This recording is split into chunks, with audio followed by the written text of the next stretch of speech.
Silverpine was not a kingdom of stone Are we walls still and getting polite dinner crowns. delivered? It was a kingdom of Depends if scent, Jenkins rank, remembers and the rule sauce written this into the time. marrow. That guy is a menace. Every full moon, banners of warfare hung from the longhouse beams, and every citizen watched She's the same lesson cheating. repeated. Look at her, Bloodline she's mattered, scared. strength decided, That and the burn crowd's proves gaze it. could lift a warrior or bury an outcast. Dominance rituals were treated as law, performed in daylight so no one could pretend ignorance. Even the river that cut through the capital was called the Vein, as if the land itself kept record. Tonight, it whispered beneath bridges like prophecy. In that place, Alara moved like a shadow that refused to become a stain. She had been born to a minor noble house, yet raised in the Omega quarters after her parents fell from favor in a single night of accusations no one fully explained. Their crest had been scraped from the door, their servants dispersed, their names spoken only as warning. Alara wore plain cloth, kept her hair bound, and carried water for elders who would not meet her eyes. She learned to lower her You will gaze do without as you lowering are her told, mind, Ceres. storing every insult as evidence for days The she role answered. is yours now. Morning began with the council bell and the walk past the Hall of Lineage, where carved names gleamed for families deemed worthy. Alara's family space was an empty rectangle, polished smooth as if erasure were on her. Apprentices in training cloaks angled their shoulders to block her path, then smiled when she stepped aside. At meals, bowls were placed a little farther from her hands, forcing her to reach like a beggar. During ceremonies, she stood behind pillars while others received blessings. What do we do the now? word You unworthy can't just followed her leave us like like smoke, this. clinging even We after must washing until reconvene even her own breath immediately. tasted borrowed always. The pact is Yet broken. the pact must read her silence as surrender. Alara listened, measured, and remembered. She knew which counselors traded favors, which guards drank too much, which priestess altered records Your with evaluation careful will fingers. not be delegated. In the training yard, I she will was ordered oversee to it watch, personally. not spar, but she watched footwork and timing, mapping strength the way others mapped roads. Sometimes, when anger rose, a strange warmth threaded her ribs, as if a second heartbeat answered the first. She swallowed it trial down, will because any proceed hint of power under would bring royal more punishment supervision. than pity. So she practiced patience, letting the fire hide behind her eyes quietly. Rumors moved faster than wolves in the market. Vendors lowered voices when she passed, warning their children not to stare at the girl with the cursed blood in We the speak archive of corridor. sacred She once heard a protection, scribe mention a very branch of royal stability of lineage our cut off realm. generations ago. The Only kind through of blood that blood could call purity ancient can rites we back to endure. life. The scribe fell silent when Alara's steps echoed nearer, but the fear lingered at night. She traced the faded mark on her wrist, a birth sign she kept covered, and wondered why it sometimes pulsed with Forgive me, cold my light lord, like a but there signal is for urgent kings. news from the council. The season of You must judgment come approached, quickly. and the capital tightened like a drawn cord. Messengers arrived with sealed stamped time has come invitations for the to the trial of sovereignty merit. gathering, We the must rare ensure assembly the where outcome challenges is of worth favourable could to be the council. declared before the The realm. It was subject must not spectacle escape disguised as judgment this tradition, time. a stage for alliances, public shaming, and the council's favorite weapon, the trial of merit. Alara should have been invisible to it, a forgotten branch with no claim. Still, she felt eyes weighing her, as if someone had finally noticed the shape of her absence. The air tasted of storm, and the elders spoke carefully, guarding secrets with ceremony. Then the announcement came, delivered by a herald whose voice carried across the courtyard stones. The Alpha King would attend this year's gathering in person, leaving his Made no northern announcement. stronghold to judge disputes and renew fealty. The What news is he struck like planning? thunder without rain. Some bowed in reverence. Others smiled too quickly, calculating what they could We've gain beneath finalized the the king's curated attention. media Alara did schedule neither. for the She had quarter. never seen him. And the Only heard appearance stories of protocols a are ruler ready who for refused review, arranged bonds ensuring and full punished corruption compliance. with cold certainty. If he came, every lie in Silverpine risked exposure. She told herself that truth was not mercy. Council chambers filled with murmurs that spilled into We streets. must The same uphold the elders who traditions mocked that have Alara guided now us for acted wary, centuries. as if her presence had become Stability inconvenient. is Evidence paramount papers in vanished these from the uncertain archive. times. Guards were reassigned. A Esteemed priestess Roman, who once ignored we are Alara profoundly suddenly honoured offered by her your tasks presence. near sacred We relics. humbly welcome Watching you for to this mistakes, chamber, Alara sensed and a net eagerly being woven await your around her. She esteemed remembered the guidance. night her parents were taken, the quiet efficiency, the way neighbors shut the doors before the steps reached them. The kingdom did not need chains when shame could hold a person still. And she feared she had begun moving. As preparations began, Alara was assigned to polish the platform where nobles would stand during the rites. It was a deliberate cruelty, placing her hands on the very wood that would reject her. She worked anyway, listening to rehearsed bows and watching the banners tested against wind in the reflection of the lacquered surface. She saw a young woman with steady shoulders and tired eyes, not the broken thing the council described. The warmth in her ribs returned, sharper now, answering the distant drumbeat of tradition as if it recognized the rhythm. She did not know whether to welcome it. On the eve of the gathering, a runner arrived at the Omega quarters. Breathless and overly formal, he carried a scroll marked with the council's seal and the king's sigil beside it, an unsettling pairing that made the room go silent. Alara's hands dried on her apron as the runner read her name and the charge attached to it. Appearance required before the assembly, subject to the trial of merit. No one called her unworthy now. They watched her like prey that had wandered into torchlight. Alara felt the birth sign on her wrist pulse once, cold and awake at last. The Alpha King arrived without spectacle, which was how the realm learned to fear him. No parade preceded his banner, no chorus announced his name, and no jewel carriage softened the message of his presence. The only warning Silverpine received was the sudden stillness that traveled through the capital like a hell breath. Guards straightened as if pulled by invisible strings. Courtiers adjusted collars that suddenly fell too loose. Even the council bell sounded thinner, as if the metal itself understood it was no longer the loudest authority in the city. King Ronan of the North had a reputation that did not need embellishment. His rule was described as iron, but not loud, decisive, but not reckless. He had refused every arranged union offered to him since his coronation, turning away alliances that would have soothed old rivalries and made weak men feel safe. In doing so, he had made enemies who could not accuse him openly without exposing their own hunger for control. He did not collect maids to prove dominance, and he did not trade vows for political convenience. That refusal, more than any battle story, made him dangerous in the eyes of those who survived by bargaining with tradition. When his party entered the city gate, it was small enough to appear modest, but ordered enough to feel like a blade. His personal guard moved in silence, and every step was measured, as if the streets belonged to them by natural law. Ronan walked at the center with no visible need to display power. He did not scan the crowd for admiration. He did not perform the ritual pauses that kings use to let people bow properly. He simply moved forward, and the kingdom adjusted around him.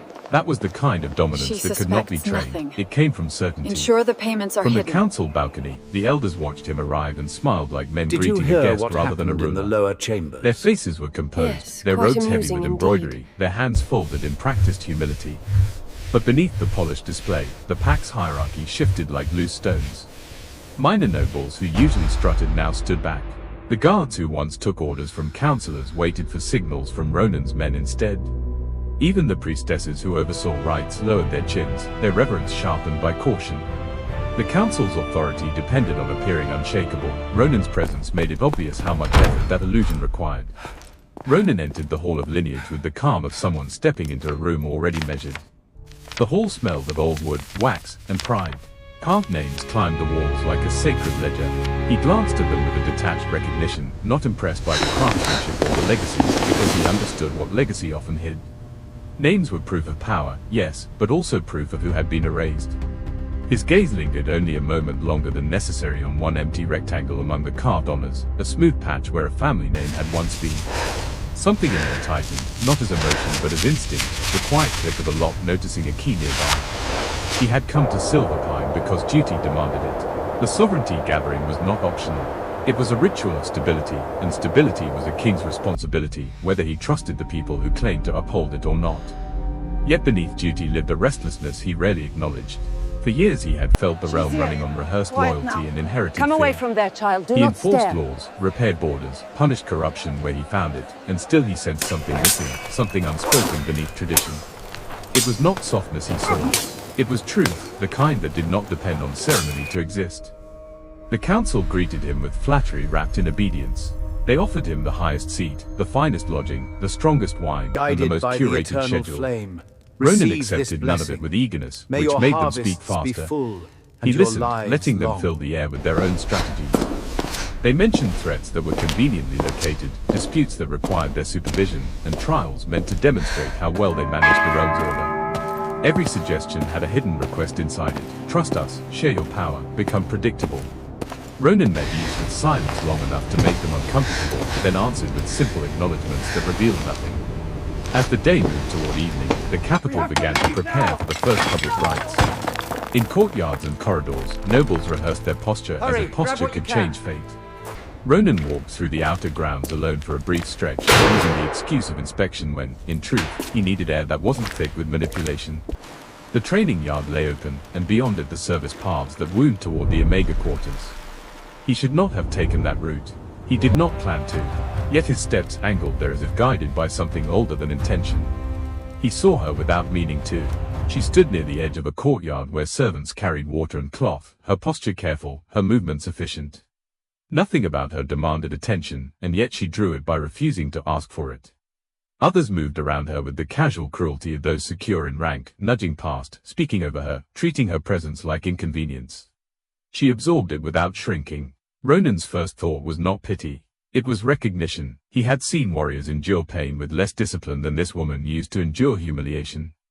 Her silence wasn't empty, it was controlled. Alara did not notice him at first. Her gaze stayed on her task, her expression composed, as if any flicker of resentment would be used against her. When she finally looked up, it was because someone's shadow crossed her work. Her eyes lifted, and for a fraction of a breath, something passed between them that neither had language for. It was not attraction in the simple sense. It was a pull, sharp and instinctive, like the moment before a storm breaks when the air becomes too charged to ignore. Ronan felt it in his chest, a low tension that did not belong to fear or anger. His mind reached for explanation and found none that satisfied. Alara lowered her gaze quickly, not in worship, but in survival. Yet Ronan had already seen what mattered, restraint forged into habit, intelligence held behind a calm face, and something else beneath it, something that responded to him as if it recognized his presence. He told himself it was coincidence, the mind creating patterns. But his instincts did not accept lies easily, even when the lies came from him. That night, the council convened a private meeting under the pretense of welcoming the king with full transparency. Ronan sat among them like a stone dropped into still water, and every councillor adjusted their speech around the ripples. They brought up the trial of merit with careful urgency, emphasizing how the trial protected royal integrity and prevented unfit blood from threatening the realm. Their voices carried a note of satisfaction disguised as concern. They did not say the girl's name at first, as if speaking it might invite questions. When they finally did, Ronan watched them closely and saw the same thing in each, relief that they had found a target they believed he would not defend. They intended the trial to serve two purposes. It would publicly crush Alara, proving the council's authority over who deserved recognition. And it would tempt Ronan into approving it, binding him to their definition of worth. If he agreed, he would become their symbol. If he refused, they would paint him as unstable, a king ruled by impulse rather than law. Either way, they hoped to tighten the leash. Ronan listened until the room ran out of rehearsed righteousness. Then he stood, and the scrape of his chair against the floor sounded louder than the council bell. His expression remained calm, but the air shifted as if the hall itself sensed the change. He did not accuse them directly. He did not raise his voice. He simply stated that the trial would proceed under royal supervision, not council control, because any judgment of worth was also a judgment of the crown's justice. He paused long enough for their faces to stiffen, for their calculations to scramble. Then he delivered the final cut with measured certainty. The evaluation of Alara would not be delegated. He would oversee it personally. The sovereignty gathering began at dawn, when the fog still clung to the rooftops and the capital streets smelled of wet stone and pine. By mid-morning the central arena was packed, ringed by carved pillars that held iron braziers and banners stitched with the sigils of every major bloodline. This was not a place built for quiet judgment. It was built for spectacle. The trial of merit had always been less about truth and more about the realm agreeing, loudly and together, on who deserved to matter. The crowd came early because the crowd enjoyed deciding someone's fate. The ceremonial structure was ancient and precise. First came the dominance walk, where the accused crossed the arena alone while challengers from approved families circled like predators given permission to display. It was not meant to be physical, not openly, but it tested instinct in subtler ways, whether a candidate flinched, whether their scent faltered, whether they could hold their posture when the air itself felt hostile. Next came the oath of endurance, where the accused knelt before the pillar of ancestors and endured a cleansing smoke said to burn away false claims. It made eyes water, lungs ache, and minds drift into memory and fear. Finally came the judgment of lineage, where a priestess pressed an ancestral seal to the candidate's skin and waited for the magic to respond. The seal was supposed to reveal worth in light or silence. The council called it sacred. Ronan called it a tool, one that could be sharpened by dishonest hands. King Ronan sat above the arena in a high seat that faced the crowd and the council alike. He had refused the council's suggestion that he sit behind a screen, as tradition preferred. He wanted the realm to see where authority truly rested. The council lined the bench beneath him, composed and smug, their robes heavy with ceremony. They had prepared this day as if it were an execution dressed as a celebration. Ronan's gaze moved across their faces and found no surprise, only confidence. It was the confidence of people who believed they controlled the script. Alara was brought to the arena through the eastern arch, her hands empty, her hair bound, her plain clothing stark against the embroidered splendor around her. As she stepped into the open, the crowd's noise sharpened. It wasn't a roar of hatred, exactly. It was a sound closer to hunger, the anticipation of watching someone fall. Alara kept her eyes forward and her breathing even. The past day had been a blur of whispered warnings, sudden chores, and a priestess insisting she participate in purification rites the night before, pressing cool wax into her palms and murmuring words Alara did not understand. Alara had assumed it was another humiliation. She had not realized it was a binding. The dominance walk began with the council's herald announcing her name as if it were a stain. 3 challengers stepped out, all young and confident, chosen from families who had everything to gain by crushing a forgotten girl. They did not touch her. They did not need to. They crowded her path, forcing her to adjust her stride, speaking low enough that only she could hear. They told her she should have stayed invisible. They told her the trial was mercy, because it would end her hope quickly. They laughed when she did not answer. Alara walked anyway. At first, she thought she could manage it the way she managed everything, by controlling her face, swallowing the heat in her chest, refusing to give them the pleasure of reaction. But halfway across the arena, the warmth inside her ribs turned strangely heavy, as if a door that had always been half open was suddenly sealed shut. Her limbs felt slower, her senses dulled at the edges, as though her body had been wrapped in thick cloth. Panic tried to rise, quick and sharp, but she forced it down. A true failure, she knew, was not weakness. It was surrender. She reached the pillar of ancestors and knelt when instructed. The priestess approached with the cleansing smoke, her eyes lowered in a show of piety that did not reach her mouth. The smoke rolled over Alara's face, bitter and biting. Around her, the crowd fell quiet, listening for the sound of a spirit breaking. Alara breathed through it, feeling her lungs burn, her thoughts tugged toward old memories, her mother's hands shaking as she pinned Alara's cloak, her father's voice forced calm as guards approached, the silence afterward when the door closed and no one came back. The smoke seemed to amplify the ache, turning grief into something sharper. Alara did not cry. She would not give them that either. When the smoke cleared, the priestess produced the ancestral seal, a flat, carved disc inlaid with silver runes. The official seal of judgment was meant to be neutral, responding only to truth. Yet as it hovered near Alara's skin, Ronan's attention narrowed. He could feel something wrong, not in the visible motions but in the air itself. The magic tasted old, like buried stone pulled into sunlight. The runes shimmered too evenly, as if layered with another pattern beneath them. The seal pressed to Alara's wrist. A cold shock traveled up her arm, and the birth sign beneath her skin pulsed once in protest. For a heartbeat, Ronan saw the faintest flicker of light under her flesh, like a spark trying to form. Then it died. The seal remained dull. The priestess lifted it, face solemn, and the crowd exhaled with satisfaction. The council seized the moment and announced the final portion of the trial, the contest of merit. A smaller ring within the arena was marked with chalk and resin, not for violence but for demonstration of control. Candidates were expected to complete a sequence of tasks that tested focus and dominance over instinct, holding a ritual flame steady against gusting wind, balancing a weighted stone on a narrow stand, and finally choosing between 2 paths in a symbolic test of ambition versus restraint. The crowd loved this part because failure looked like clumsiness and clumsiness looked like proof. Alara stepped into the ring and felt the sabotage deepen. The ancient seal on her wrist seemed to drink the air around her, making every movement feel like wading through water. When she lifted her hands to steady the ritual flame, her fingers trembled despite her effort. The flame leaned away from her control, flickering wildly, then nearly went out. Laughter rippled through the stands. When she moved to the stone balance, her arms felt too weak for the weight, as if her strength had been borrowed and quietly returned to someone else. She set the stone down carefully, refusing to rush, but it wobbled and rolled off the stand. The crowd's amusement turned meaner. Then came the final choice, the only part of the contest that carried genuine consequence. 2 paths were laid out, one leading to a pedestal holding a small token of claim, the other to a bell of restraint. Taking the token signaled hunger for status, proving one's willingness to seize power. Ringing the bell signaled control, proving one's willingness to sacrifice pride for stability. Candidates were expected to choose strategically, but the council had added a twist. Another contestant, a noble girl named Ceres, was placed in the ring with Alara, framed as a rival for the crowd's entertainment. Ceres moved with practiced confidence, but Alara noticed something in her eyes that didn't match the role she'd been given.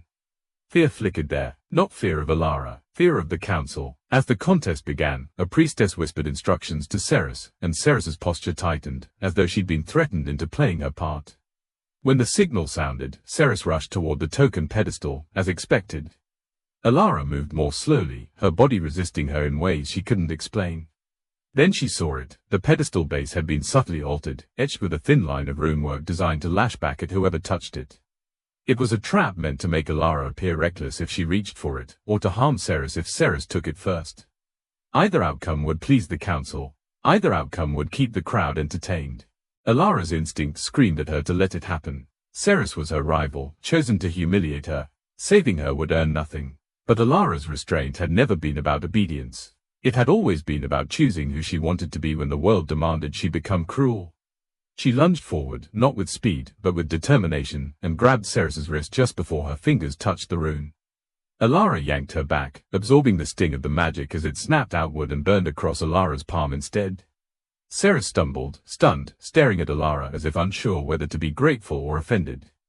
The crowd erupted, not with admiration but with mocking confusion. They had wanted a fight of pride, not an act of protection.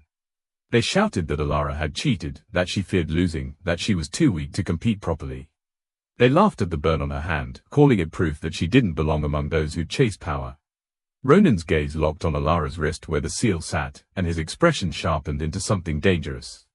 The runes were not merely ceremonial. They were ancient binding marks, the kind outlawed because they could suppress bloodline gifts and distort sacred judgments.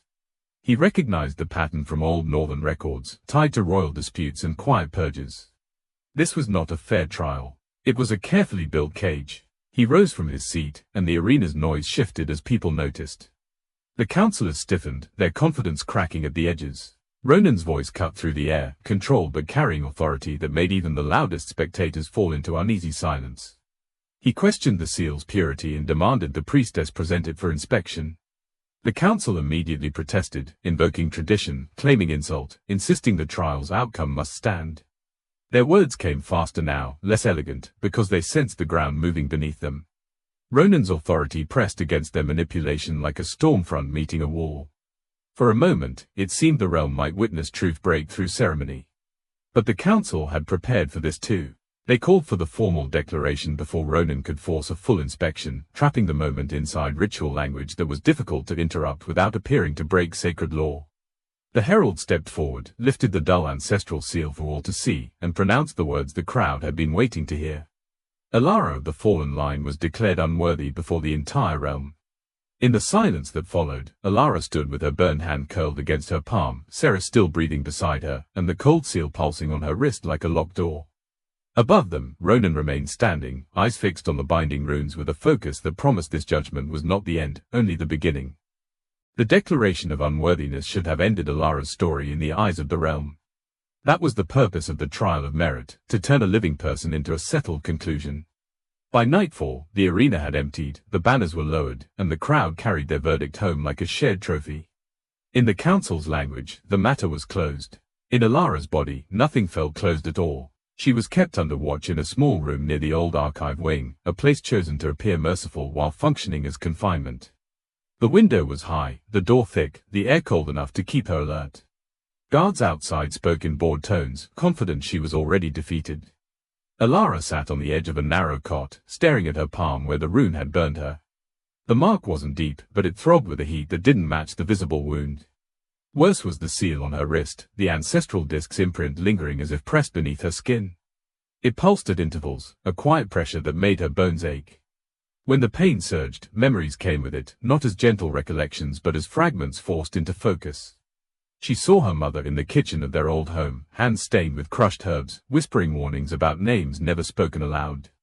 She remembered her father standing in the doorway at dusk, his face set with a calm that looked like courage until she recognized it now as preparation. She had been young then, too young to understand why their home suddenly felt watched. That night returned in pieces, heavy boots on the steps, the smell of wet cloaks, the council's seal pressed into wax, and her mother's voice breaking as she told Alara to hide. Alara had hidden behind stacked linen, watching through a crack as her parents were taken. She remembered one councillor reading charges of treason as if he were reciting weather. She remembered her father's controlled fury, not pleading, not panicking, only demanding a lawful hearing.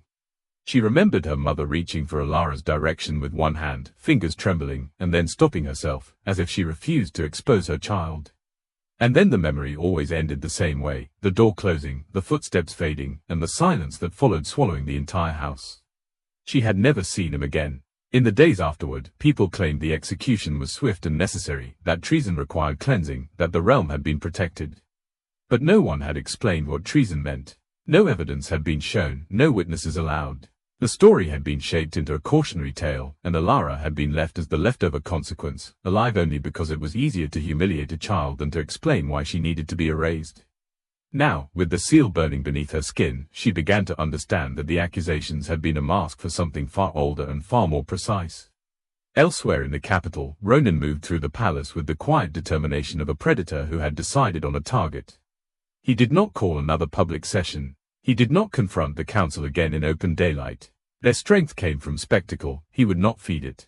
Instead, he asked for access to Silverpine's lineage records under the formal right of royal audit, a request the council could not refuse without admitting they feared oversight. They granted it with smiles that were too polite, assigning him a guide whose job was clearly to watch rather than help. Ronan waited until the guide grew comfortable, then shifted the conversation, asking about irrelevant ledgers and old treaties until the man relaxed into routine. When the moment came, Ronan stepped away and into a narrow passage behind the archive shelves, a path he already knew existed because northern kings had mapped every stronghold in the realm. He found what he needed not in the official books displayed for pride, but in the hidden registers wrapped in oilcloth and tucked behind false boards. The air in that space smelled of dust and old fear. There, in ink that had faded but not disappeared, he found Alara's bloodline traced back beyond her parents, beyond the minor noble classification assigned to her after their fall.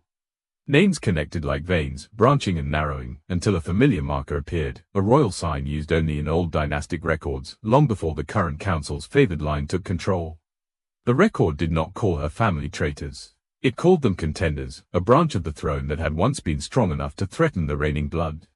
Ronan's jaw tightened, not with surprise but with grim confirmation. This was why the council had erased her parents. This was why they had needed a public trial. They wanted the realm to forget what the ink still remembered. He searched further and found the pattern that explained the binding seal.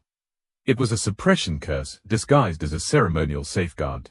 The runes were designed to sit dormant until triggered by a formal rite, then tighten around the target's bloodline gifts, distorting tests of worth and dulling instinct. It was forbidden magic, outlawed after the last succession conflict, because it turned sacred judgment into controlled outcome.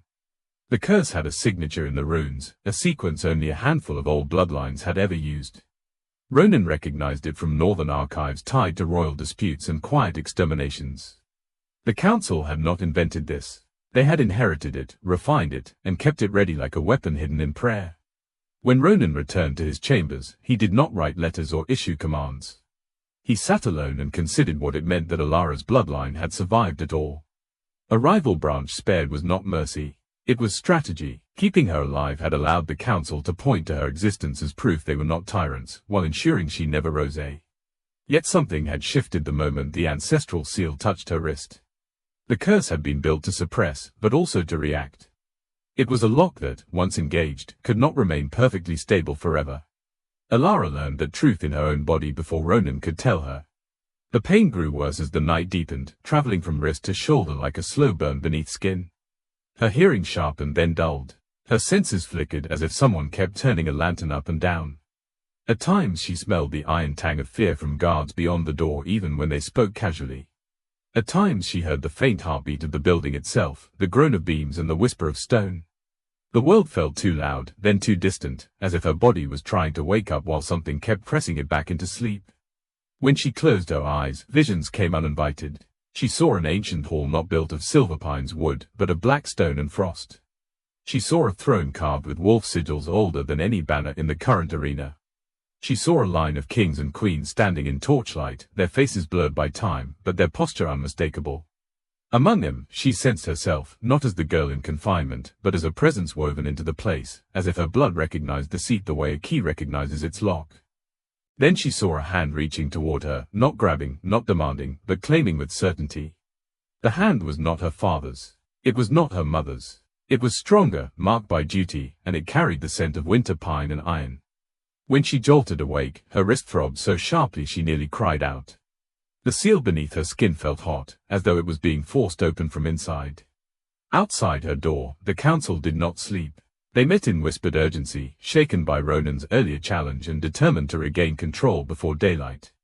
They drafted orders for exile disguised as mercy, arguing that removing Alara would calm unrest and protect tradition. In the same breath, they discussed permanent solutions if exile failed, their voices careful but their intent clear. A girl declared Unworthy was convenient. A girl whose bloodline might be royal was a threat that had to disappear before the realm learned to question its history. Near midnight, a priestess slipped into the archive wing with a sealed vial and a scroll of instructions. Guards were reassigned. A carriage was quietly prepared at the side gate. Plans stacked on plans, all designed to ensure Alara never stood before the realm again. The council believed time was still on their side. They were wrong. In Alara's confined room, the air suddenly shifted as if the walls had inhaled. The rune burn on her palm flared with cold light, not warmth, and the birth sign beneath her wrist began to glow faintly through the skin. The suppression seal, designed to tighten and control, started to fracture at its edges. Alara pressed her fingers against it, terrified of what she felt moving beneath, like a storm trapped under ice. The pain spiked so violently that her vision blurred, and for a moment she saw the arena again, the crowd laughing, the council smiling, and the throne looming behind it all like a silent judge. Then the curse began to break. A thin crack of sound snapped through the room, not thunder but something sharper, like stone splitting. The candle flame guttered and went out without wind. The guards outside the door stiffened, suddenly alert, their sense changing from boredom to alarm. Alara's breath caught as the glow under her skin spread outward, tracing invisible lines along her arm as if her blood was writing a forgotten language. And in the darkness, with power rising too fast to contain, Alara felt the first true surge of what had been buried in her all these years, pushing against the curse with a force that promised consequences no one in Silverpine had prepared to face. Her curse did not break like a chain snapping clean.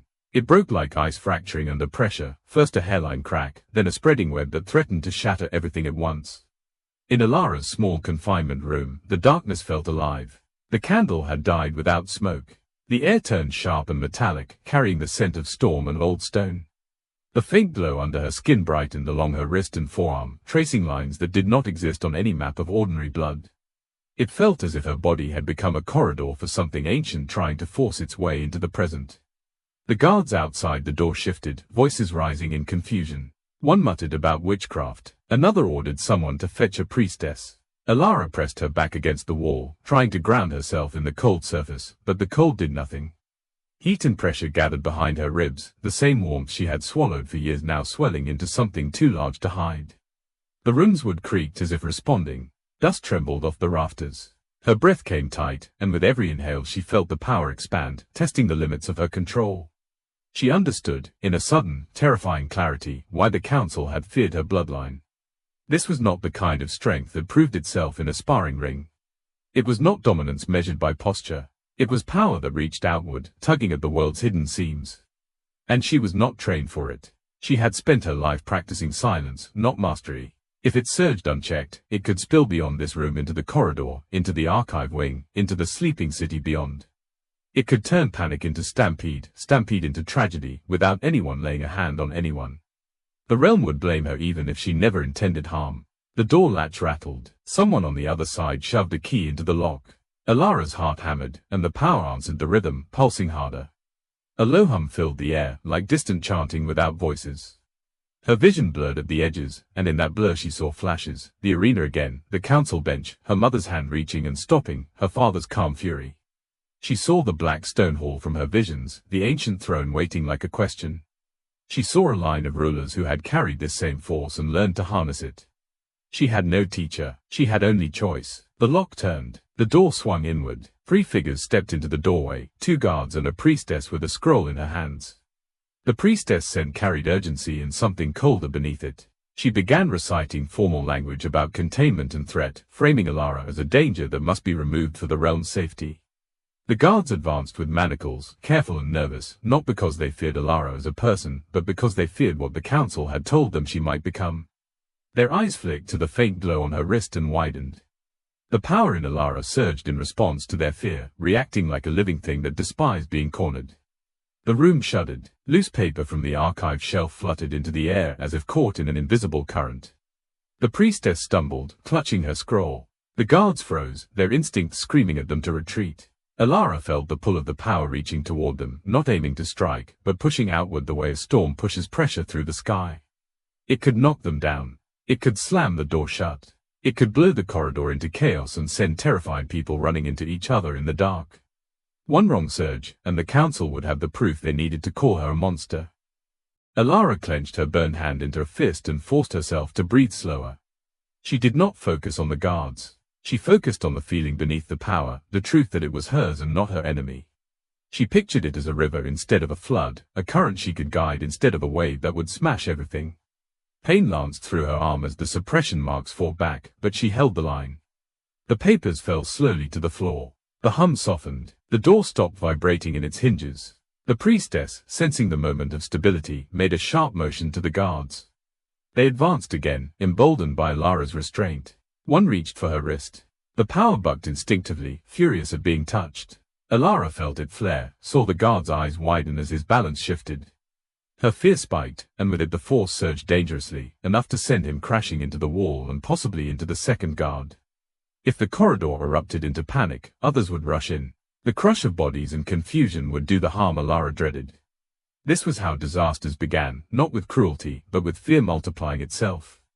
Alara made a decision that shocked even her. Instead of letting the power lash out, she pulled it inward. She caught the guard's faltering balance with the gentlest possible push, steadying him rather than shoving him away. His boots scraped, then he stood upright again, stunned. The second guard froze, unsure why he was still standing. The priestess stared as if she had expected a different ending. Alara could have used this moment to escape. She could have slammed the door, broken the lock, fled into the night. She did none of it. She kept her hands visible. She kept her breathing even. She chose restraint not because she was weak, but because she refused to let them turn her into the threat they needed her to be. The priestess recovered first. Her voice sharpened, framing Alara's control as manipulation, insisting that her power was proof of corruption. She ordered the guards to take Alara immediately to the council chamber for emergency judgment. The guards hesitated, no longer eager, but obedience won. They took Alara by the arms and led her into the corridor, moving quickly, as if speed could outrun whatever was waking inside her.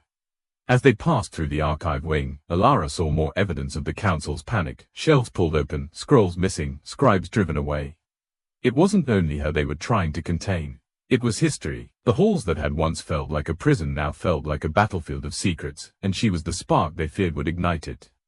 They brought her into the main council hall under bright torchlight, where the elders had gathered in robes of authority, their faces arranged into solemn outrage.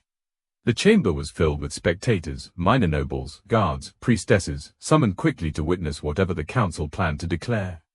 They wanted a public moment. They wanted a narrative they could spread before dawn.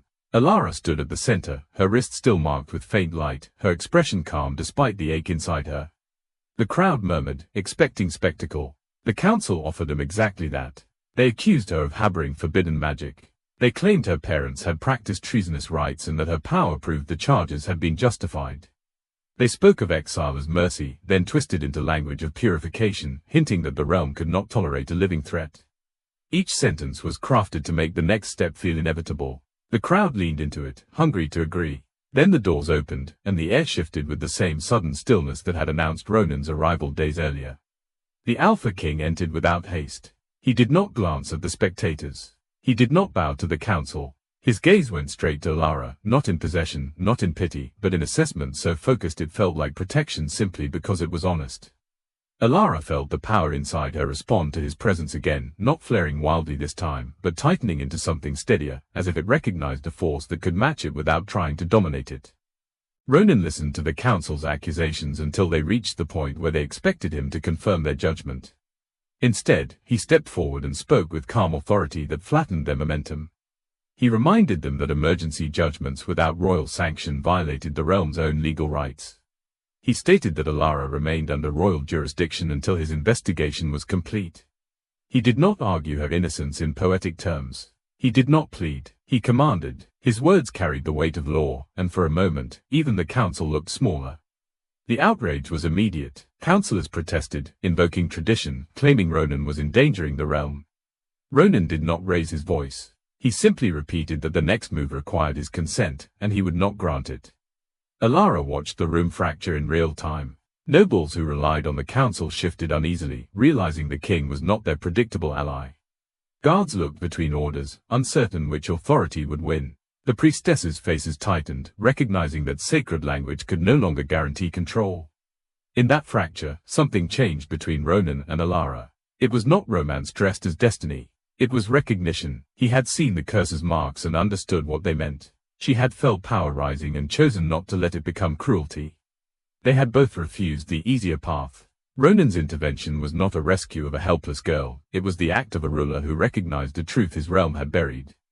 Alara's restraint was not obedience, it was leadership in its earliest form.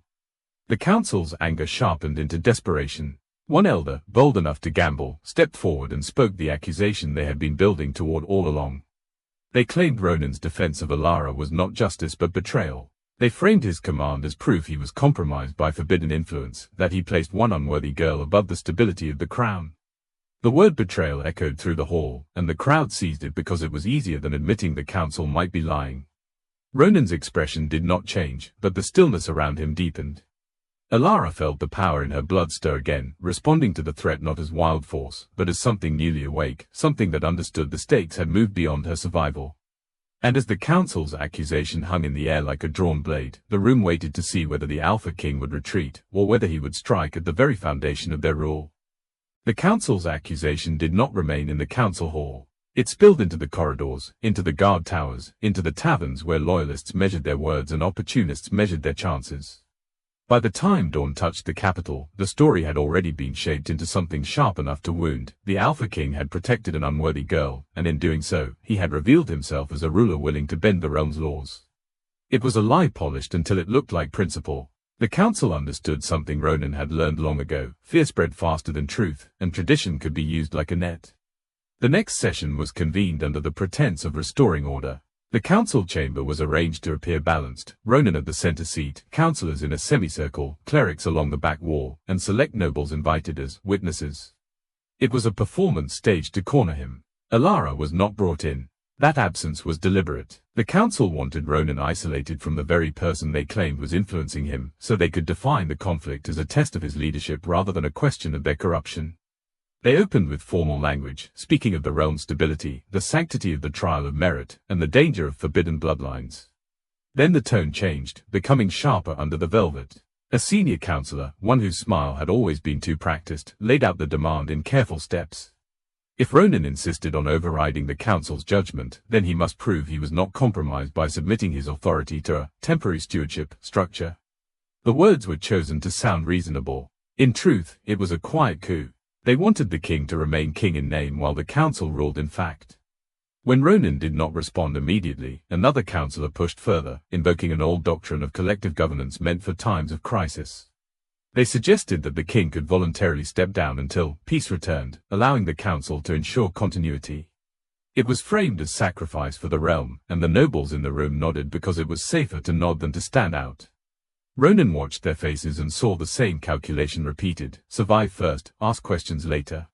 He felt the weight of the choice settle over him like an unseen cloak. He had come to Silverpine to correct a distortion in the realm's justice. Now that distortion had turned its teeth on the crown itself. If he conceded, even temporarily, the council would seize the mechanism of rule and never give it back cleanly. Yet if he fought him openly without the realm understanding why, the kingdom could fracture into factions, each claiming loyalty while chasing power. Stability mattered. Ronan had spent his reign building it. But stability built on lies was not peace, it was rot. While the council spoke, Ronan's mind ran through the only truth that mattered: Alara's bloodline was real, and the suppression curse was proof of deliberate manipulation. He could not ignore it without becoming part of the same machinery that had erased her parents. He also could not pretend that defending her carried no cost. A king was measured not by how he protected the strong, but by what he risked for what was right when the strong called it dangerous. Ronan ended the meeting with a controlled dismissal, refusing to answer the demands on their stage. He rose, offered no argument, and left them with the emptiness of his silence.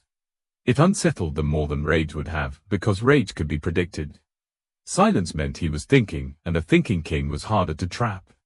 He returned to the palace wing where Alara was being held under royal guard, a compromise that kept the council from touching her while still keeping her within reach. The guards at her door straightened when he arrived, stepping aside without question. Ronan entered and found Alara standing near the window's thin light, her posture calm but her expression tightened by exhaustion. The glow under her skin had faded into something barely visible, but he could sense the power still there, held down by effort rather than safety. Alara turned as he entered, and for a moment neither spoke. The bond between them did not feel like romance, it felt like two blades held close enough to recognize the same forge. Ronan studied the faint mark on her wrist and the burn on her palm. He did not ask if she was afraid. He could smell the truth of it, sharp but controlled. What mattered more was that she was still choosing control. Alara broke the silence first, her voice steady in a way that made Ronan's chest tighten. She told him she had heard the rumors even through confinement, how quickly the council had turned the realm against him. She said she understood what it cost for a king to defy his own court. Then she made an offer that was not weakness but agency. She offered to lead the realm, quietly, before the council could force a public confrontation, so the kingdom would settle and Ronan's rule would not be threatened. The words landed with the weight of years. Alara was not begging to be spared. She was choosing herself enough to believe she could survive without being protected. She was also refusing to be the excuse that destroyed something larger. That was the most dangerous thing she could have done to the council's narrative, because it proved she was not a helpless pawn. She was a person making decisions. Ronan felt the familiar pull of duty, the instinct that told him the throne required sacrifice. A king was expected to give up personal desire for public peace. But he also recognized the trap inside that logic. The council had created the crisis, and now they wanted him to solve it by surrendering the truth. If he allowed Alara to vanish, the council would claim victory. They would rewrite the story so thoroughly the realm would never question the trial again. Alara would become a ghost, and the curse would remain in place, ready for the next rival they needed to erase. He told her no. He did not say it gently, and he did not say it cruelly. He said it with certainty, as if the answer had been decided long before he walked into the room. He told her that leaving would not protect him, it would only protect the council. He told her that the throne did not exist to preserve comfort. It existed to preserve justice, even when justice threatened the people who claimed to own tradition. He did not promise her safety as a gift. He promised that he would not trade truth for quiet. Alara's eyes sharpened, not with anger but with disbelief. She had spent years learning that power always demanded someone smaller to carry the cost.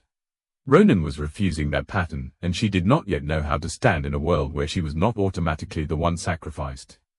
Ronan moved to the table where a sealed ledger lay, records he had taken from the archives under royal right.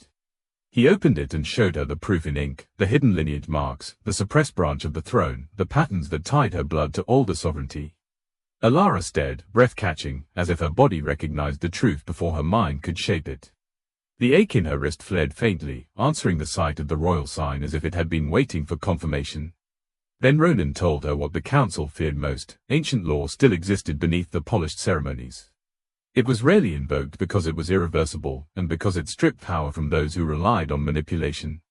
In the earliest days of the Wolf Kingdoms, when councils grew corrupt and bloodlines were contested, there had been a rite called the High Assembly.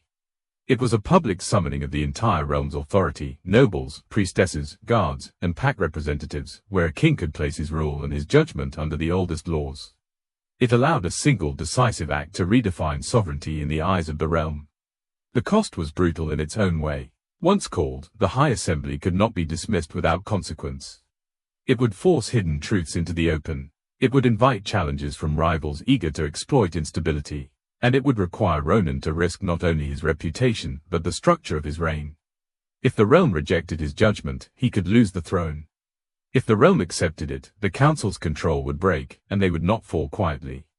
Alara understood the implication immediately. She did not beg him to stop. She did not plead for rescue. She simply asked, in a voice tightened by something that sounded like grief and respect intertwined, what he would lose if he did this. Ronan met her gaze without flinching. He told her that true leadership required loss, because anything that cost nothing was not leadership, it was convenience. He told her he would rather risk the throne than let the realm continue to run on sanctioned erasure. And he told her, with a steadiness that made the air feel sharper, that the moment the council accused him of betrayal, they had already forced his hand. There was no path back to quiet.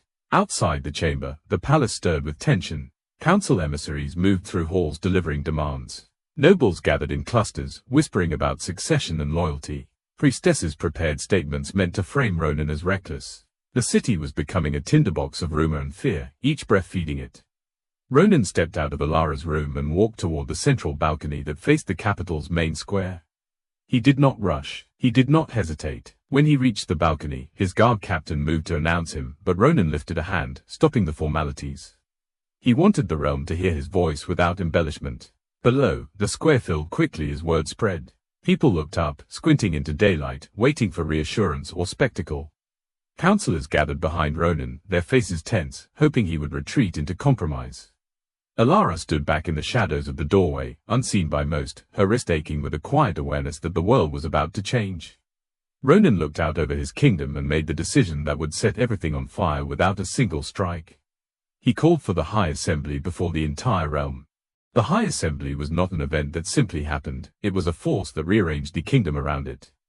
Before noon, the capital's main square had been cleared and ringed with warded lanterns, ancestral banners, and the carved standards of every recognized pack.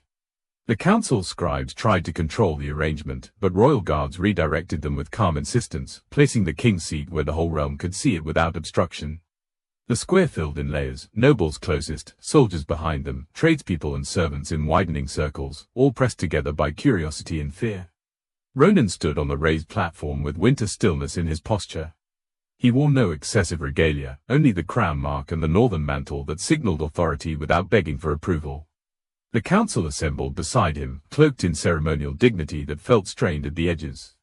Their power had always depended on managing what the realm saw. Now the realm was looking directly at him, and Ronan was the one holding the script. In the crowd's shifting murmurs, Alara's name moved like a spark carried on breath.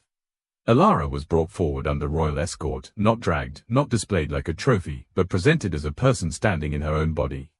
The seal on her wrist still ached in quiet pulses, and the faint light beneath her skin came and went like a heartbeat choosing when to be seen. She kept her gaze level, refusing to shrink, yet aware that 1,000 judgments pressed against her shoulders.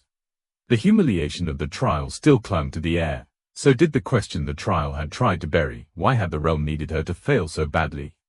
The council opened with accusations meant to frame Ronan before he framed them. They spoke of danger, of forbidden blood, of ancient instability. They suggested that the king's insistence on investigation proved emotional compromise, that his refusal to accept the trial's verdict threatened the social order. Their tone was practiced outrage wrapped in concern, a performance designed to pull the crowd into agreement through fear. Nobles nodded at the right moments. Priestesses held solemn expressions. The crowd murmured in response, not fully convinced, but eager to align with whichever side promised safety. Ronan did not interrupt. He let the council speak until their words began to repeat themselves, until the fear they tried to manufacture tasted stale. Then he lifted a hand, and the square quieted with reluctant obedience. He did not argue in abstractions. He presented records, lineage ledgers removed under royal right, sealed testimony from northern archives, and the hidden register Silverpine had tried to keep from any king who might read it honestly. The council's faces tightened as each piece appeared. The realm watched the shape of a story change in real time, the way a familiar map becomes unfamiliar when someone reveals the roads that were erased. The proof was not offered as a single dramatic reveal. It came in a chain that was harder to deny. Ronan traced the timeline of Alara's parents, the night of their arrest, the absence of a lawful hearing, and the immediate removal of their crest from the Hall of Lineage. He showed how the council had recorded the treason in public scrolls while storing the real reason in hidden ink, contested blood. Then he produced the most dangerous evidence of all, not a document but a rune. The ancestral seal used in Alara's trial, held up for the realm to see, bore a second layer of markings etched so subtly they had relied on ignorance to stay invisible. A priestess stepped forward to claim sacred authority, insisting the seal was pure. Ronan offered it for inspection to the oldest order of ward keepers, those trained to read runes without political loyalty. Under their touch, the hidden pattern flared briefly, exposing itself in pale light. The crowd's murmur turned uneven. Even those who wanted to doubt could feel the shift, because magic did not care about rhetoric. The council's control had been built on the assumption that no one would look closely. Ronan had forced the realm to look. Alara felt the rune on her wrist respond to the exposed seal. Pain lanced through her arm, sharp enough to steal breath, and the faint glow under her skin brightened despite her will. She held her posture anyway, refusing to become spectacle, but the sensation made the square tilt slightly as if the air itself recognized the connection. In her mind, the vision of the black stone hall returned, clearer now. She sensed the throne again, not as a fantasy, but as a memory carried in blood. The bond to sovereignty did not feel like ambition. It felt like belonging to a truth that had been denied. Ronan's gaze found her with the same steady focus he had given her in the council hall. It was not softness, it was certainty. He revealed her heritage plainly, a suppressed branch of the royal line, older than the council's preferred dynasty, diminished through erasure rather than defeat. The crowd did not erupt. They fell into a silence that felt almost physical, because the idea struck deeper than gossip. If the council had lied about this, what else had been curated? What judgments had been manufactured? The realm's faith in tradition began to crack, not loudly, but irreversibly. The council scrambled for a new narrative. They claimed that even if Alara carried royal blood, it did not make her worthy. They argued that power untrained was threat, that the trial's outcome proved weakness, that the realm could not afford a destabilizing claimant. It was a final attempt to turn the crowd back toward comfort. Alara felt the old humiliation rise in her chest, the familiar pressure to accept the role assigned to her. She steadied herself the way she always had, by choosing restraint. She would not beg for belief. She would not plead for permission to exist. Ronan shifted then, and the movement drew every eye. He stepped down from the king's seat and walked to Alara with deliberate calm. The crowd's stillness deepened into something absolute, as if the entire square had become one held breath. Ronan stopped beside her and extended his hand. The gesture was not casual, and the ward keepers recognized it first. It was an ancient rite older than political contracts, a mating and rule bond invoked only when a king chose a partner not for alliance, but for sovereignty itself. It was irreversible, binding leadership to shared claim in the eyes of law and lineage. Alara's mind flashed with 100 reasons to refuse. The realm would hate her. The council would call her a usurper. The burden could crush her. Yet when she looked at Ronan's hand, she saw something that had been absent from her life for years, a choice offered without humiliation. He was not saving her to look righteous. He was placing his crown's credibility on the truth of her existence. In that moment, her fear did not vanish, but it stopped being her master. She placed her burned palm into his, and the contact felt like a seal snapping into place. The bond ignited without ceremony, as if the magic had been waiting for permission. Light surged along the lines beneath Alara's skin, racing from wrist to shoulder, then across her chest in a pattern that mirrored the ancient throne sigils. The suppression curse fought back, tightening like a noose, but the bond's force was older, cleaner, and more ruthless. The runes that had bound her began to fracture, shedding pieces of themselves like brittle bark. Alara's breath caught as pain spiked, then transformed into release. The power she had swallowed for years did not explode outward. It rose into structure, filling her with clarity rather than chaos. The crowd saw the curse break because the air changed. Lanterns flickered, then steadied. The ward keeper's runes responded in sympathetic light. Even those without magic felt it in their bones, a shift from controlled deception to exposed truth. The council's faces drained of color as the realm witnessed what could no longer be dismissed as rumor. Alara stood taller, not because she wanted the crowd's approval, but because the weight on her blood had finally lifted. She was no longer surviving inside a cage built by someone else. For a heartbeat, no one moved. Then the square erupted in competing reactions, shock, anger, awe, and fear all colliding at once. The old order had relied on predictable rituals, and Ronan had used an older ritual to break their control.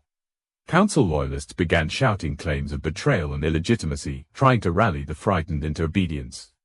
Others pushed back, demanding answers, demanding accountability, demanding to know how many lives had been shaped by hidden curses and silent erasures. The unity the council depended on splintered into factions in full daylight. Ronan did not retreat. Alara did not flinch. They stood together as the realm's certainty collapsed around them, and in the chaos of rising voices and surging bodies, it became clear the council would not accept this loss quietly. The old order began to crumble into open rebellion. The rebellion did not announce itself with banners or declarations. It erupted in fragments, raised voices turning sharp, guards breaking formation, council loyalists shouting orders that collided with royal commands. What had been a square of witnesses became a field of fracture, lines drawn not by rank alone but by belief and fear. People surged away from the platform in uneven waves, some to flee, some to follow, some to fight for an order that had promised them safety if they never asked too many questions. Alara felt the shift immediately. The newly freed power in her blood responded not with hunger, but with awareness, as if it recognized conflict the way a seasoned leader recognizes a storm before the first strike. She did not panic. She did not freeze. The years she had spent observing, listening, surviving without protection had prepared her for this moment more than any training ring ever could. Where others reacted, she assessed. Royal guards closed ranks around the platform, but the crowd was already splintering. A faction of council loyalists tried to seize control of the outer ring, shouting claims of illegitimacy and rallying fear. Another group pushed back, demanding the council be detained, accusing him of treason in turn. The danger was not in violence itself, but in confusion. Panic would do more damage than intent. Alara understood that instinctively, and she understood that if she did nothing, the realm would decide her power meant chaos. She stepped forward. It was not a grand gesture. It was a deliberate one. Alara raised her voice, not in a shout, but in a command shaped by clarity. She called for the guards nearest the crowd to hold position and stop the surge rather than push back. She ordered the ward keepers to stabilize the lanterns and maintain the perimeter wards, preventing magical backlash from turning fear into disaster. Her words carried weight not because of volume, but because they made sense. People obeyed before they realized why. Ronan watched her with something close to grim pride. He did not move to shield her or speak over her. He mirrored her commands where needed, reinforcing authority without reclaiming it. This was not a king defending a fragile claim. This was a ruler recognizing another ruler in the making. Together, they created a center of gravity the chaos could not easily dislodge. Council loyalists attempted to force a confrontation near the archive steps, trying to seize records or destroy them outright. Alara felt the flare of anger rise, sharp and dangerous, and she did not deny it. Strength was not the absence of ferocity, it was the choice of where to aim it. She moved toward the conflict with controlled purpose, her presence cutting through the noise like a blade through cloth. When someone lunged recklessly, she stopped them without spectacle, redirecting momentum rather than crushing it. When fear turned to accusation, she answered with facts, not threats, naming the council's crimes without embellishment. The realm watched her closely then, measuring. They had been taught to equate strength with dominance displays and punishment. What they saw instead was command without cruelty, authority without indulgence. Alara did not spare those who actively endangered others, but she did not indulge revenge either. Each decision was precise, and the crowd began to sense the difference. Panic slowed. The lines hardened into something clearer. Ronan fought when necessary, but not as a shield placed in front of her. He stood beside her, equal presence reinforcing equal claim. When council loyalists tried to rally guards to detain him, he dismantled their authority with clipped orders that reminded everyone who still held lawful command. When a priestess attempted to incite the crowd by invoking corrupted rites, Ronan cut her off and named the rite's true origin, stripping the words of their false sanctity. They moved together not because of bond alone, but because their leadership styles complemented each other, his steadiness anchoring the field, her adaptability shaping it. The cost of power made itself known quickly. A section of the square collapsed under the press of bodies, not from violence but from fear-fed momentum. People fell, others rushed to help, and in the scramble, injuries mounted. Alara diverted guards and medics immediately, prioritizing containment and care over pursuit. Some shouted that she was letting traitors escape. She answered without hesitation that no throne was worth bodies crushed under panic. The choice angered some and steadied many more. By late afternoon, the open conflict narrowed into contained clashes. The council's remaining loyalists retreated toward fortified halls, dragging what influence they could with them. Smoke hung in the air from overturned braziers. The square looked less like a ceremonial ground and more like a place where something irrevocable had happened. The realm would not forget this day, not because of bloodshed, but because of exposure. Alara stood amid the aftermath, exhaustion settling into her bones now that the immediate danger had eased. The power within her remained strong, but it no longer threatened to spill over. It responded to her will with growing ease, as if recognizing that she would not abuse it. She felt grief then, sharp and unexpected, for the lives bent by fear, for her parents whose absence echoed through every decision she made. Strength did not erase loss. It made space to carry it. Ronan joined her, his expression hardening as reports came in. Several councillors had fled the city under guard escort that had mysteriously failed to detain them. Safe houses were being identified, alliances shifting by the hour. This was not over. Alara knew it, and so did he. Power, once revealed, invited challenge the way blood invited wolves. As dusk fell, one of the captured council strategists was brought forward under heavy guard. He was calm in the way of someone who believed he still held leverage. He did not deny the council's manipulation. Instead, he offered a different threat, one calculated to destabilize them further. He spoke of treaties beyond the realm's borders, of watchers who had noticed the bond's awakening, of forces that had tolerated the council's corruption because it kept something worse contained. He smiled thinly as he delivered the final revelation. The suppression curse placed on Alara's bloodline had not been meant only to control the throne. It had been part of a larger barrier, one that weakened now that the curse was broken. Beyond the realm, something ancient had been waiting for that fracture. Alara felt the power in her blood stir, not in fear, but in recognition. Ronan's gaze sharpened as the weight of the word settled. The traitor was taken away, but the damage was done. The rebellion within the realm had only been the first test. Beyond Silverpine's borders, something had felt the change, and it was moving. The days after the uprising did not feel like victory. They felt like the moment after a storm when the wind stops and people finally notice what has been torn apart. Silverpine streets were quieter, not from peace, but from exhaustion. The banners that had once celebrated bloodlines now hung in uneven angles, smoke-stained and rain-damp. In the central square, workers replaced cracked stones and scrubbed soot from the pillars, but no amount of cleaning could remove the memory of voices splitting into factions. The realm had watched its own foundations shift in daylight, and that kind of witnessing left bruises deeper than any wound. The council's grip was broken, but its consequences remained everywhere. Loyalists had been detained, others had fled, and some had switched sides quickly enough to survive without ever admitting what they had supported. Families mourned those lost not to blades but to panic, collapse, and the chaos of fear turned physical.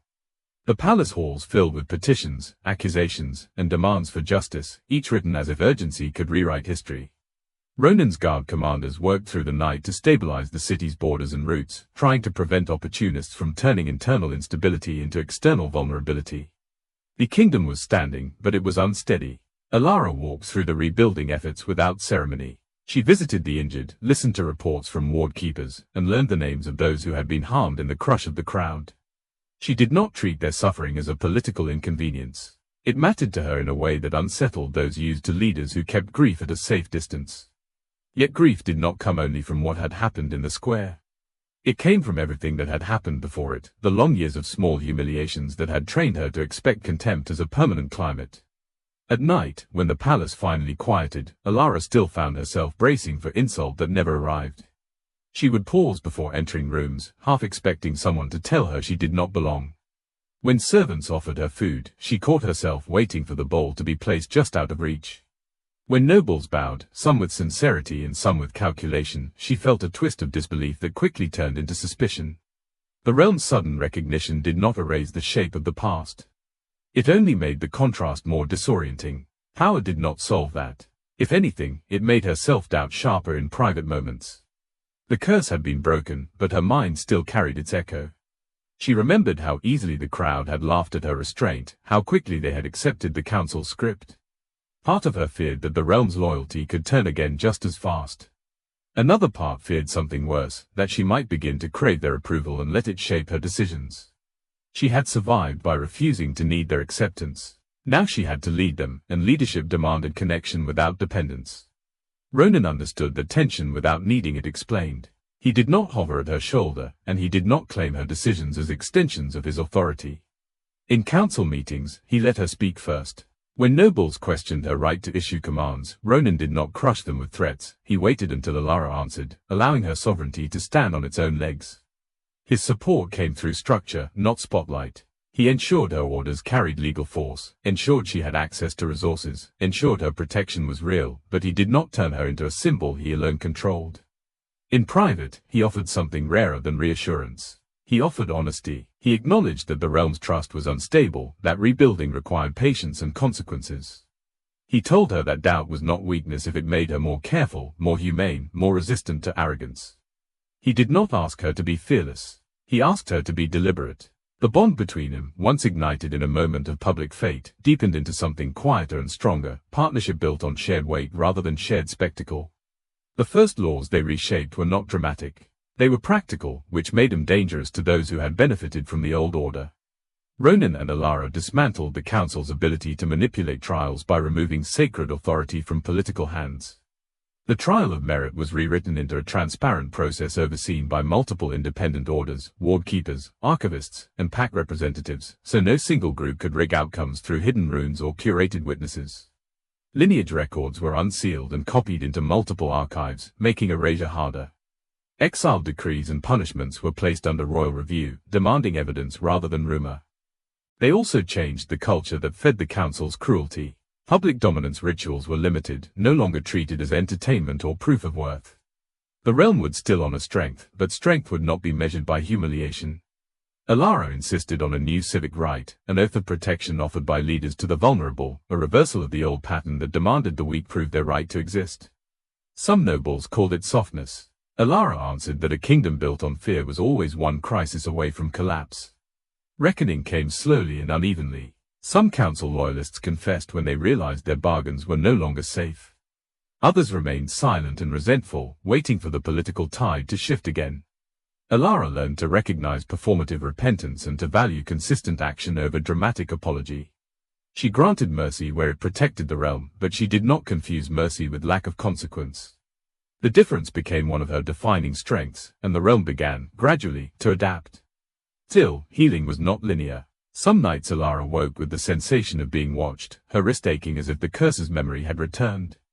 She would stand by the window and look out over Silver Pine, hearing distant rebuilding noises, smelling wet pine, and feeling the weight of a crown she had never sought. On those nights, she questioned whether she was truly worthy, not because the council had said she wasn't, but because worth now meant responsibility for every life in the borders she helped rule. Ronan never answered those doubts with flattery. He answered by standing beside her and sharing the silence, a steady presence that did not demand she be anything other than human.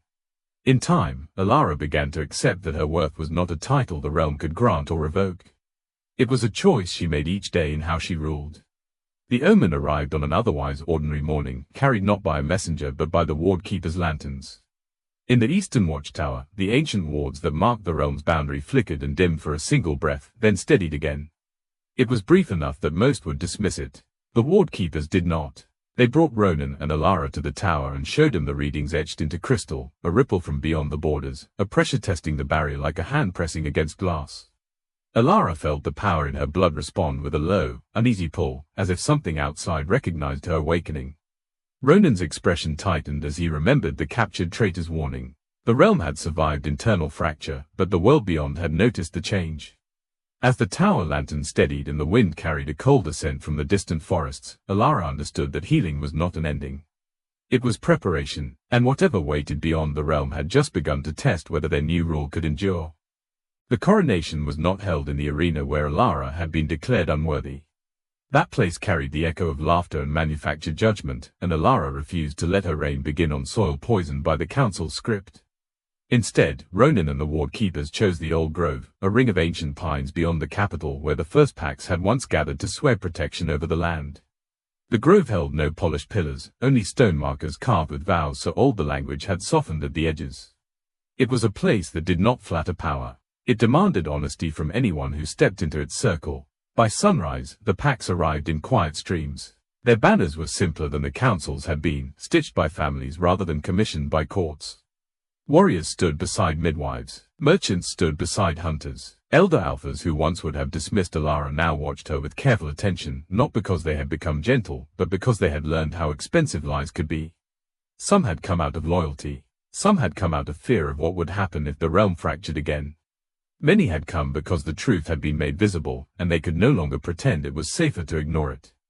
Alara entered the grove without guards pushing people back. She walked beside Ronan, not behind him, not in front of him. The bond between them was present in the air, steady and unmistakable, but it did not dominate the moment. Alara's gaze moved over the gathered faces, and she felt the familiar ache of her past try to rise, the old instinct to shrink before judgment. She did not shrink. She let herself be seen as she was, a woman who had been degraded and denied, who now carried power that could change the realm, and who had learned, painfully, that leadership was not permission, it was responsibility. The ritual began with a public reckoning, not a speech of celebration. Ronan called forward representatives from the packs, the archivists, and the ward keepers. They spoke plainly about what the council had done, the trials rigged through hidden runes, the records altered, the quiet executions dressed as necessity. Names were read aloud, including Alara's parents, not as traitors but as people taken under false charges. The grove held silence as those names settled into the morning air. It was the kind of silence that made denial impossible. Then Alara spoke, and the tone shifted from accusation to truth that did not need anger to be sharp. She did not ask the realm to love her. She did not demand apologies as tribute. She stated what had been done to her and what had been done to others who had been labeled weak, inconvenient, or dangerous. She said, without embellishment, that worth had never been granted to her. It had been withheld on purpose. The old order had acted as if dignity was a privilege distributed by those in power, and the realm had been trained to accept that as normal. She made him face the simplest reality. If worth could be denied through manipulation, then the realm's traditions were not sacred. They were vulnerable, and if they were vulnerable, the realm needed something stronger than fear to hold it together. One by one, pack leaders stepped into the stone circle and offered their allegiance. Not to Alara's bloodline alone, but to the rule she and Ronan had begun to shape. Each pledge carried a condition: transparency, accountability, balance. The promises were not romantic. They were practical. That was what made them meaningful. The loyalty was chosen, not forced by dominance displays or inherited obligation. Alara felt the difference in her bones. This was not the crowd's laughter turning into sudden worship. This was the realm deciding, with open eyes, who they wanted to follow.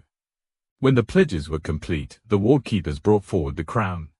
It was not gold-heavy or jeweled. It was forged of dark metal inlaid with silver runes, the same old language that had once been used to bind and suppress now purified into an oath of protection.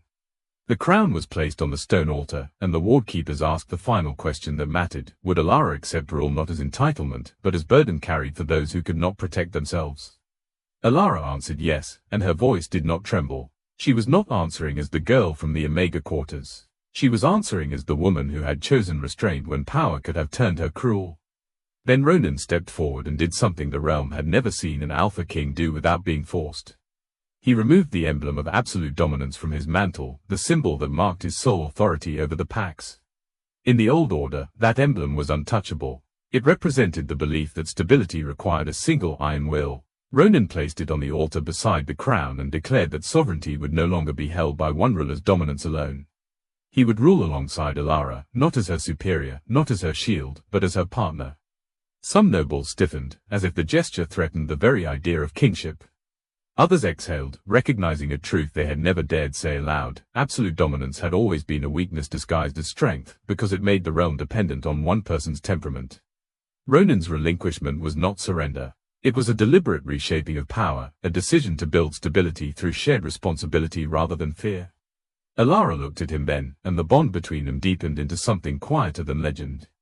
Their connection had begun in instinct and recognition, sharpened by crisis, tested by public doubt. Now it became something earned, a love defined not by softness, but by choice. Ronan had chosen to risk his throne for truth. Alara had chosen not to become the monster her enemies needed. They had both chosen a harder kind of devotion, one that demanded sacrifice without turning sacrifice into performance. When the crown was lifted and placed on Alara's head, the grove did not erupt into hysterics. The reaction was steadier, almost solemn. People bowed, not because they feared punishment, but because they understood what this moment represented. A woman once branded unworthy had been recognized not through blood alone, but through the realm's deliberate loyalty. The Pax had chosen her because she had already proven something the old order never valued enough: that power without cruelty was possible. As the ceremony ended, the sun broke through the pines, lighting the stone circle in pale gold. Alara turned to face the gathered realm, and for the first time she did not feel like she was standing alone in a hostile crowd. She felt the weight of their eyes, yes, but not the same hunger for her downfall. This gaze was watchful, cautious, and hopeful in equal measure. It demanded integrity. It would not forgive easily. Alara accepted that. She would rather be held to a hard standard than worshipped blindly. The realm began to move forward in small, tangible ways. Messengers carried new laws to distant territories. Ward keepers reinforced the borders with clearer oversight. Archivists duplicated records into protected vaults. The old council's chambers were stripped of their private seals and turned into a public hall where petitions could be heard openly. The changes were not perfect. Resistance still existed, hidden in polite smiles and lingering resentments. But the direction had shifted.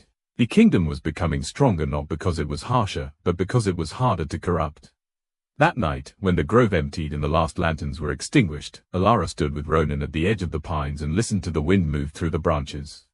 She felt the bond between them like a steady pulse, and she felt the realm's future stretching out ahead, wide and uncertain.